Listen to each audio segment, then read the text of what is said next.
Hello, I'm Cameron McCoy. My classmates Laura Malukas and Alex Harley and I are going to talk about how COVID-19 is affecting the mental health of college students, specifically here at Purdue University.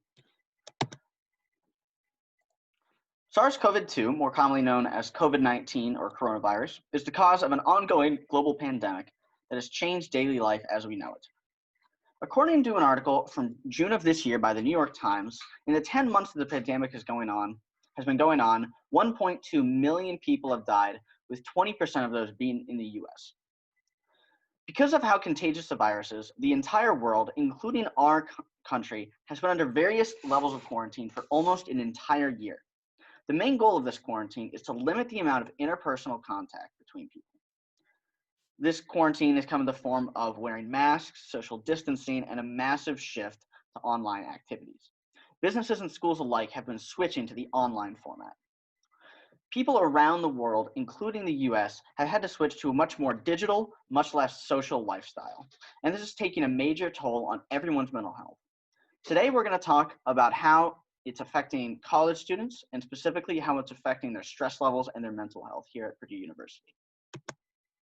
Colleges have been faced with very difficult decisions regarding how to provide students with a proper education when it's potentially dangerous for students to interact with each other and with staff. Almost every school has opted to either shift completely to online learning or have a hybrid of online and in-person classes. Most classes have had their lectures over online video calls, most commonly on the Zoom or WebEx platforms. This has taken a huge toll on the mental health of students. In an article by the Daily Orange from last month, Katie Learn, a mental health counselor who specializes in trauma and anxiety, says that the increase in screen time and decrease in interpersonal contact has been linked to increased anxiety and depression among students. Fully online learning has also had an adverse effect on students' sleep schedules. Many students, myself included, have genuinely no reason to go to bed before 3 a.m. or get up before noon, since we have almost no live classes or any activities that we have to attend in person or even at a specific time. It's no surprise that such unbalanced sleep schedules also take a major toll on students' mental health. There are problems that are being faced by schools around the world. Now, let's talk about what's happening here at Purdue. Purdue was one of the few schools lucky enough to be able to stay open. This has been thanks to efforts from both staff and students in controlling the spread of COVID-19 on campus and having procedures in place that allow us to do this. But these efforts have involved greatly restricting interactions between students and staff alike, and that means that a lot of restrictions and prevention measures are in place. We're going to talk about what some of these restrictions and measures are and how they're affecting students' mental health. So my name is Alex Harley, and I will be talking to you about how COVID-19 is increasing college students' stress levels. So I'm going to be talking to you about exercise and activities on campus. Many students are feeling very limited and overall depressed because they're unable to relieve their stress through exercise or social gatherings. Purdue has shut down pretty much every intramural and function, and students can sit at their desk all day, every day, and this isn't a healthy option. As stated in Times Magazine, early reports suggest that the pandemic is making Americans more sedentary than ever. We are seeing this firsthand at Purdue because so many students don't want to go work out at the co-rec because of mask requirements. It's extremely difficult to work out with a mask, and it's a hassle to schedule a specific workout time. Purdue is trying to do the best they can to keep the co-rec open, but these restrictions are making it hard for people who aren't as dedicated to the gym to go work out. As for functions and intramurals being shut down, the students are experiencing stress, anxiety, and depression. The University of Michigan medical team posted an article relating to the impact on mental health for college students. They claim that students are especially prone to feelings of loneliness, and they experience higher rates of anxiety and depression compared to the general population. It is also a support system and extracurricular activities at their school and organization and hobbies. This is what Michigan State University has stated. Michigan University. The overall damage of COVID is causing college students to have like trauma and stress, like I said, and impacting their students long term, both physically and mentally. Hi, I'm Laura, and I'm going to continue to talk to you guys about how COVID-19 is constantly affecting students' mental health. Currently, Protect Purdue randomly selects students to get a COVID test done. The students receive an email and then they have to schedule a time to go into the TREC. Of course, Protect Purdue thinks that they are having the best interest for the students because the goal of random testing is to keep track of the positive cases and make sure that everyone can stay on campus.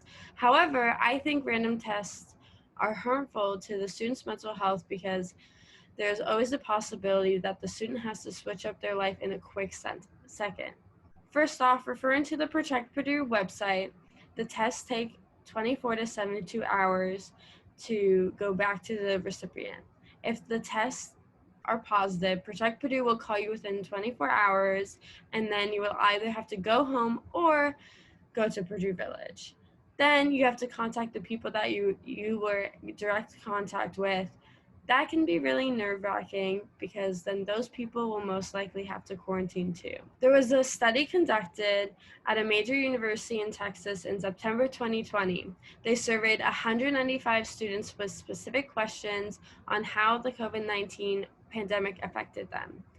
In the results of the study, the researchers discovered that 91% of the participants have a stressor of anxiety and mental health due to the fear and worry about their own health and the health of their loved ones. This goes to show that it can be mentally straining to constantly have to worry about what your COVID results are, because if you test positive, then you have to worry about the people that you have affected. During this difficult time, the stress of students is heightened even more because on top of their schoolwork, students have to start thinking about their future careers. That can put a toll on students' mental health because the future is even more uncertain. Purdue is doing their best at providing information about future careers during this time, but right now it might not be enough. As you can see the graph on the right from Brookings College, the unemployment rate is high for college students. This makes sense because we are at school, so not many people have jobs. But what I want you guys to look at are the ages 20 to 24 because that's when people are starting to graduate from college. Thankfully, the unemployment rate is decreasing by each month, but it's still not by much.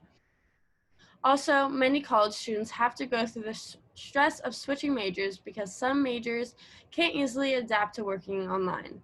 According to the Global Workplace Analytics, they say that 56% of the workforce can easily work online, but that means the other 44% are either essential workers or it's just harder to be online. So that means some students will have to go to college longer if they want to switch their major, which means they have to pay more.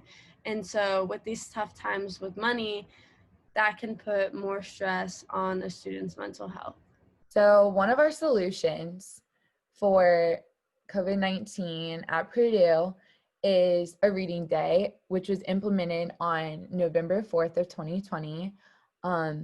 This allowed students to have a one-day break and the ability to catch up on work because there was no fall break implemented into the fall semester. It's important to recognize that this was put into the schedule for a break, but was hardly used because it was optional. Professors had the option to assign work that day, making assignments due, or having class.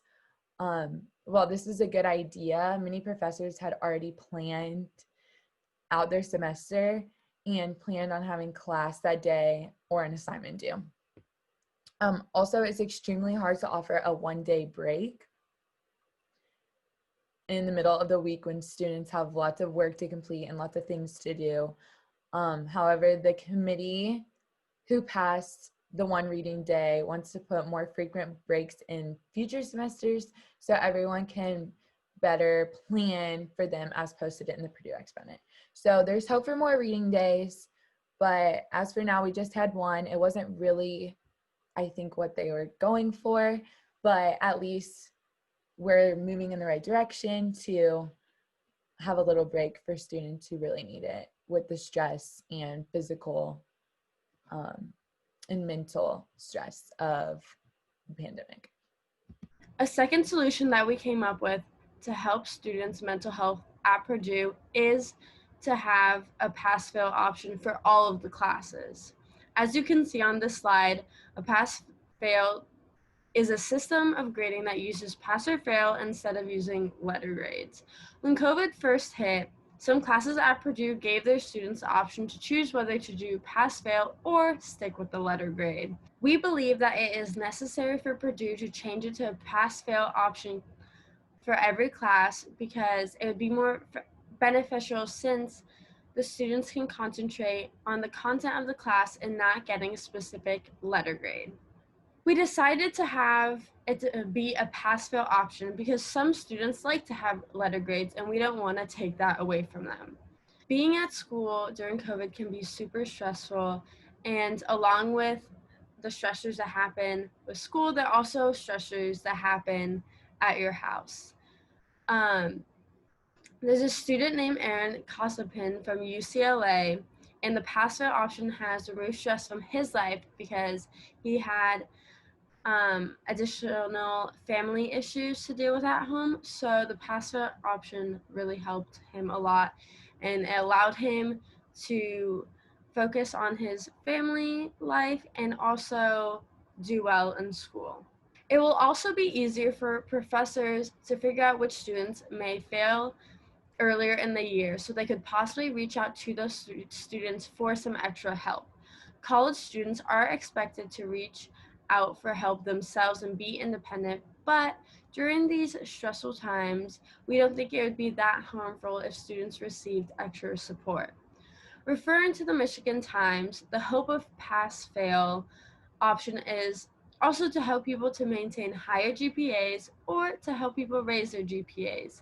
In conclusion, changing our grading system to a pass-fail option for every class can be beneficial to everyone at Purdue and help them with their mental health.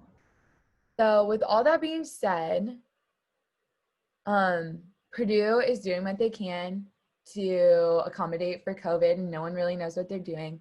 College students are overall really hurting from the pandemic, maybe more than any other population or a group of people in like dealing with the pandemic right now. Stress, anxiety, loneliness is more present in college students than ever.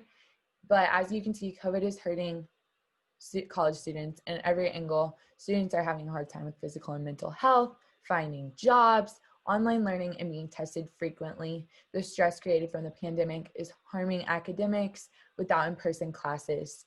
A lot of students just go online all day, every day, and you can just sit at your laptop, and it doesn't really give students the opportunity to interact and have that social interaction. So the pandemic has really caused people to just sit in their rooms and not be able to function as we normally would, obviously. So it's been really hard for most college students, but Purdue is doing everything they can and has been very outspoken about this issue. They were, if not the first, one of the first colleges to say we're going back in the fall when everything started, and have been really proactive with everything they're doing. The previous slide mentioned 2 solutions that could be vital to college students. If more reading days could be implemented and required, students could have a break once in a while because the reading days weren't required. The reading day wasn't required on November 4th. So that wasn't really a break for students, but it was also a last minute thing. So hopefully next semester they are willing to give this break. And also another solution could be changing the letter grades to pass fail. This could be very helpful for students who are struggling with their academics during this time, not being able to go to recitation, constantly being in quarantine, just not having that interaction that is really needed to be successful.